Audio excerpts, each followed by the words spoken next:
Hi everyone, this is Mrs. Rich, and we're going to look at another style of poetry today, the haiku.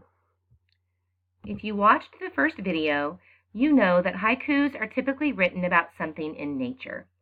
When you write your poem, the first thing you'll need to do is choose a topic. It can be an animal or a type of plant or flower, or a planet or landform like an ocean or mountain. I'd like you to describe your topic with good, strong adjectives and descriptive words. There should be enough information provided that your listener can make an educated guess as to what your poem is about. It's kind of like a riddle. Haikus always follow a specific syllable pattern of 5-7-5. A good way to sound out the syllables is to clap them when you recite the words, or to put your hand under your chin when you speak. You should be able to feel the way your mouth moves with each syllable. Try to paint a picture for the listener by including figurative language. Haikus are wonderful poems to write for this purpose. Here's a little refresher course for you on figurative language. Similes and metaphors are some of the most common forms used in creative writing and poetry. They really help describe a topic through comparison. Remember that the difference between the two is that a simile uses the words like or as in the comparison. The metaphor simply states that something is something else. Here are some examples of each one. She is as sweet as pie. I ran like the wind. Notice the use of like and as in those two examples. He is a ray of sunshine. You are a jewel. Again, making a comparison, but without those other words. Including onomatopoeia and alliteration make your writing sound lyrical and interesting. These types of figurative language add details that appeal to our senses. They describe the way things look, smell, taste, feel, and sound. Onomatopoeia makes the words almost come to life through sounds. Alliteration gives us a repetitive beginning sound that makes poetry fun to read out loud. Here are some examples of onomatopoeia and alliteration. Whoosh, buzz, kaboom. She sells seashells by the seashore. Tongue twisters are an excellent example of alliteration. It can be tough to read. Cool, crisp, cucumber. Hyperbole and idioms may be used in poetry, but are probably not as common in a haiku. There just aren't enough syllables available to really use them effectively. They are still good to review, though. When we exaggerate something, that's called hyperbole. An idiom is a phrase that is not meant to be taken literally, but means something else. Both of these types of figurative language play with words. Let's look at some examples of hyperbole and idioms. I'm so hungry that I could eat a horse. He's got the whole world at his fingertips. I may be hungry, but probably not that hungry. And can someone really have the whole world at their fingertips? Kind of physically impossible, isn't it? We don't see eye to eye.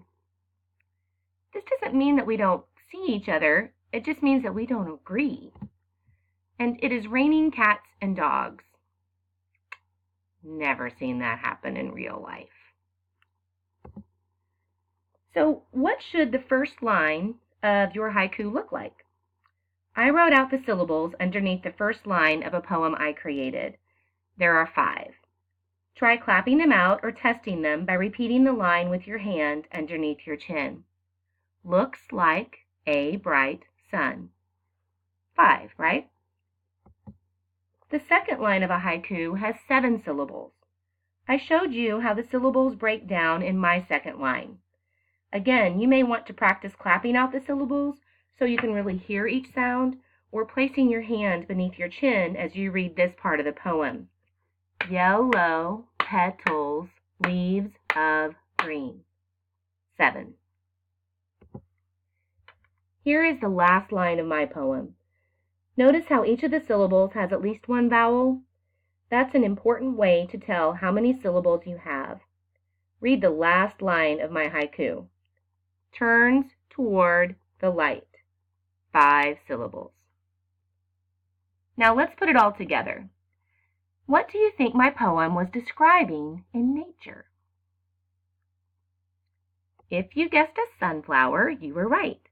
The sunflower is the state flower of my home state of Kansas. Here is the whole poem.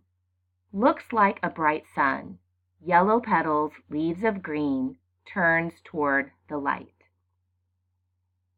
When you write your haiku, try to center the poem in the middle of your page. Make sure that your lines have the right number of syllables. Thoughts or sentences do not have to stop at the end of a line. Remember that you are the poet. You get to decide how you want your poem to sound. The entire poem can be one sentence, and the ideas can flow from line to line. Each line can be a complete thought, or you can make a combination of the two like I did. Put punctuation where you want it to go. As the author, your punctuation tells the reader how the poem should be read aloud. Are you ready to write a haiku? We always start writing with a rough draft. When you have written your poem with the correct syllable pattern for each line, please edit and revise your work either alone or with a partner. Make your words precise and tighten your writing. With only 17 syllables, you want each one to really count. Get it? Count? That's a multiple meaning word. Open a Google Doc and type your final copy. Putting your name and teacher's name on the document will help me return your work to you after our poetry unit is complete. If you want to illustrate your poem yourself, feel free. Just print out your final version and add a drawing.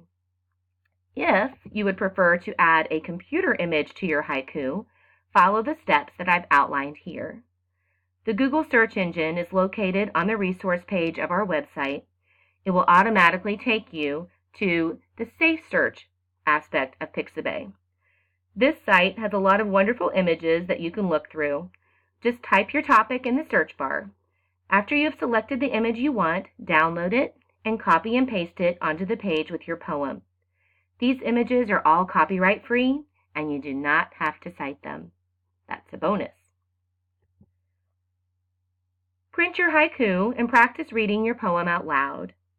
When you're ready, record your reading with the Flipgrid link. You can find this at the end of the resources page. It is called Poetry Jam. After you've finished recording, please put your poem in one of the poem pockets displayed around school. I know that we'll have so many wonderful haikus to read and enjoy. All right, poets, give yourselves a pat on the back. You're ready to get started.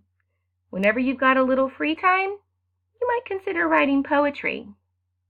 It's pretty fun. Thank you for all your hard work and your attention.